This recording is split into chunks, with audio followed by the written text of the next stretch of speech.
I'm your friend Hitesh Kumar. Today our topic is based on nature. Let's start. Nature provides us clean air to breathe and clean water to drink, and give soil to make food and give us land to stay.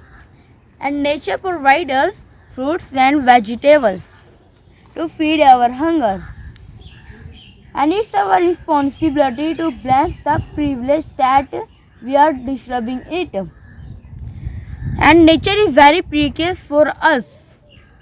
What are the benefits of nature? Improve your mood, reduce feeling stress or hunger, help you to take time and more relaxed, improve your physical health, improve your confidence, help you be more active.